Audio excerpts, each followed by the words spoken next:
Welcome to another episode of Let's Talk About Clutter. I'm your host, Margo, and in this week's episode, I'm going to be teaching you everything you need to know about the very extreme method of decluttering called Swedish Death Cleaning. The gentle art of Swedish Death Cleaning was actually created by Margaret Magnusson.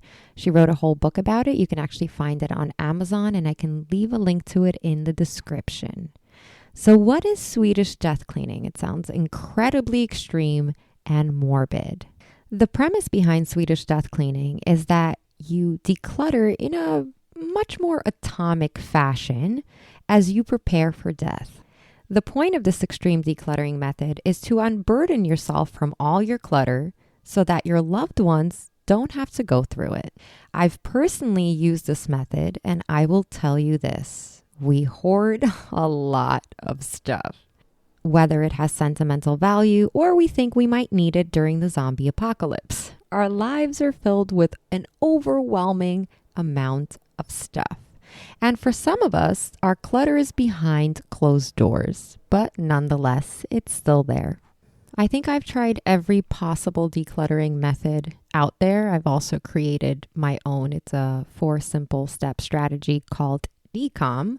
And I will tell you that I happen to absolutely love Swedish death cleaning. I think that especially if you're someone who has a lot of clutter, and especially if you're someone who's been decluttering for a while and you're not seeing much impact, you're not seeing the results that you want to see, I think following such an extreme method, right? I mean, Swedish death cleaning, right?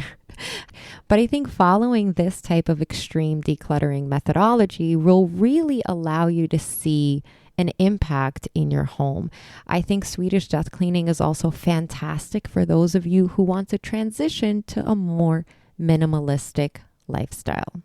So how do you practice Swedish death cleaning? First and foremost, as you're going through your stuff, you want to ask yourself the following questions, and it's really simple. Will I use it? And will it make somebody else happy? If the answer is no, then you let the item go. And you can donate the item, you can sell it, or you can trash it. Now, will you use it is incredibly subjective because I feel like a lot of times we come up with many excuses for holding on to the item because we tell ourselves we absolutely will use it in the future, and then, well, we never do. We've all had those kind of items. For me, it was the fishing rods as well as a pizza cutter that I was holding on to for a very long time. Don't ask. I mean, I've never made pizza or cut pizza in my home, but nonetheless, I had it in my drawers for several years. I tend to follow the simple rule of if I haven't used the item, if I haven't looked at it, if I found it, right, and haven't missed it in the last year, then I can safely let the item go. The next thing is to decide where you want to start practicing Swedish death cleaning. And Margaret recommends that we start in the easiest place. Typically, the easiest place to declutter, and when I say easiest, we tend to not encounter as many sentimental items in there. Typically, it's best to start with a place like your closet. So going through your wardrobe and your clothing. You may really start by location or by category. So location would be the closet. Category would be things like all of your books if they're spread around the house. For me personally, I prefer decluttering by location, whether you're using the Swedish death cleaning method or just any kind of method you've adapted. For me personally, I'm somebody that gets motivated through seeing results.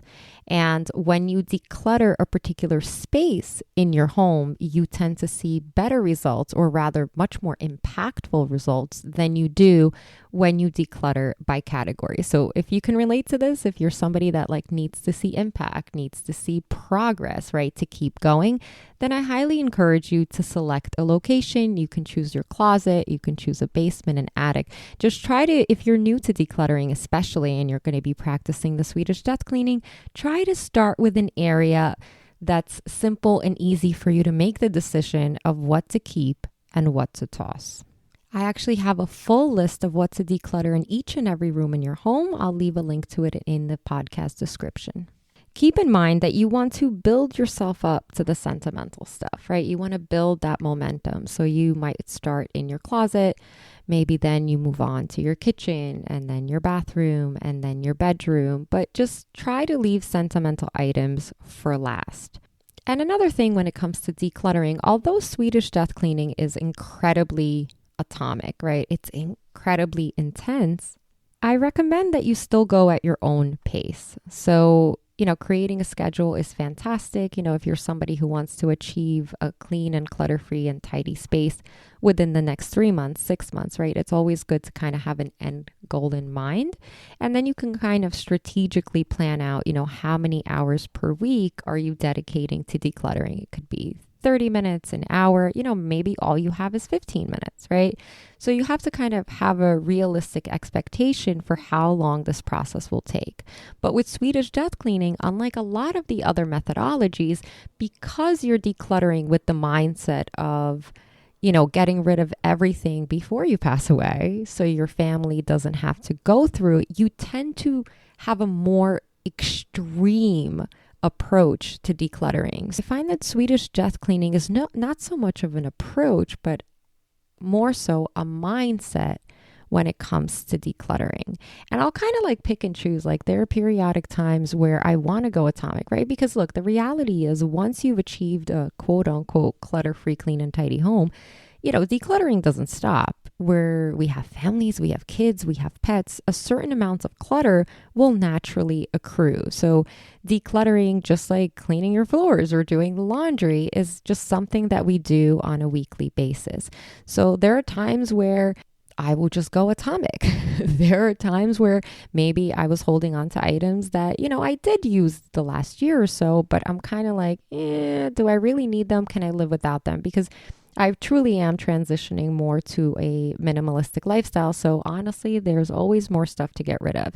So when I want to kind of get motivated to go extreme, right? When I want to get motivated and be bold to just start tossing stuff, I'll put on my Swedish death cleaning cap.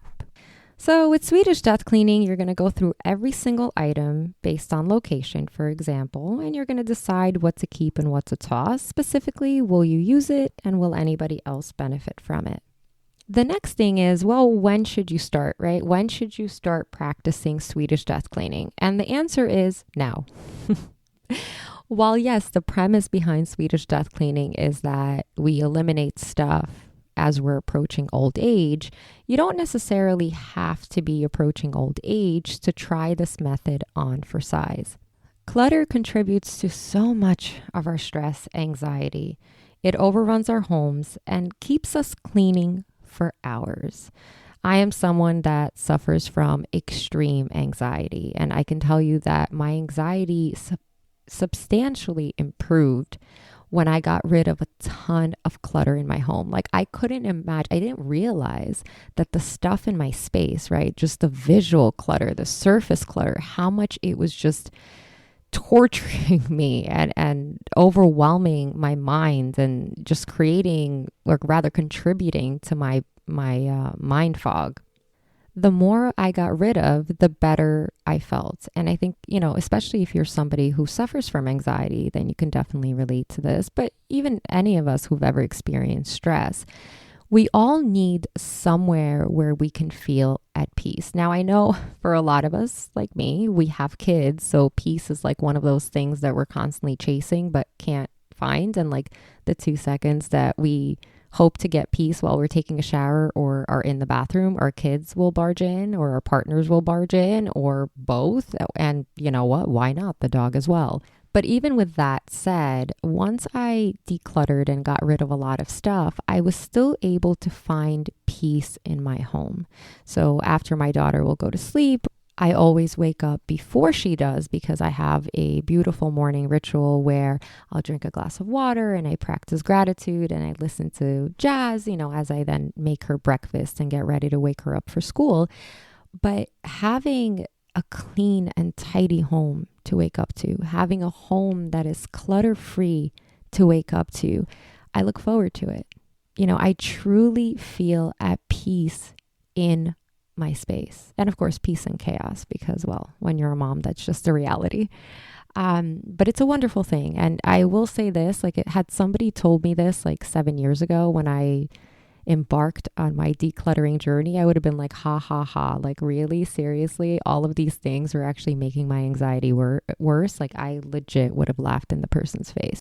Coming from somebody who has experienced it, it really does work. Like, my anxiety has substantially decreased ever since I achieved a clean and tidy space. So the whole entire point is, don't wait until you're approaching old age. Start decluttering, try on Swedish Death Cleaning now.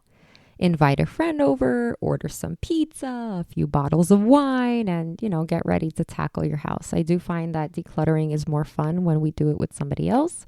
If you prefer to do it alone, then put on some amazing music or, turn on Netflix or Hulu or Disney or whatnot. And as you declutter, catch up on a show or a movie. Another thing to just quickly be mindful, this is more of a decluttering tip, is that try to have a strategy in place for getting rid of your clutter. So a lot of times what I see happen is we begin Swedish Death Cleaning and we're just so hyped, right? Because oftentimes when something is new, we get incredibly excited about it. It's like, I remember my daughter got a bicycle for her birthday, and I kid you not, she rode that thing for 2 weeks, and now it's just been sitting there unused for the last year. But anyways, have a strategy in place, because while we might get excited in the beginning, what we sometimes end up doing is, we'll put aside things for donation and we'll put aside things for trash and to sell. And then we'll essentially, instead of removing it from our home, we'll kind of keep it in bags or boxes in the middle of our living room, or better yet, in the trunk of our car. So I'm just giving you a heads up. Swedish Death Cleaning is extreme. So the whole point is to get rid of as much as possible. So you're really left with kind of bare minimal, the stuff that you need to survive. So chances are you're going to have a lot of stuff that you're getting rid of. So have an exit strategy. Make sure you find a donation organization. If you're going to be selling these items, obviously selling is going to take longer than if you trash or donate. So maybe have a designated space that's kind of out of the way where you can store the items before they are sold. By the way, another great way to get rid of items is to hold a garage sale.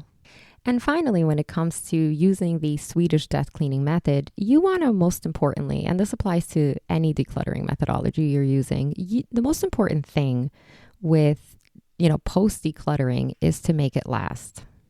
So the goal is to continue to keep the clutter out, not bring more in, right? It's very common and a realistic problem we all face. We clean, and then within a few days, things are back to looking the way they were. Oftentimes, the culprit is our buying habits. So those will need to change, or you will forever be in an endless cycle of clutter. You might also go broke. So it's like a win-win if you work on it. Speaking of which, this is a total side note.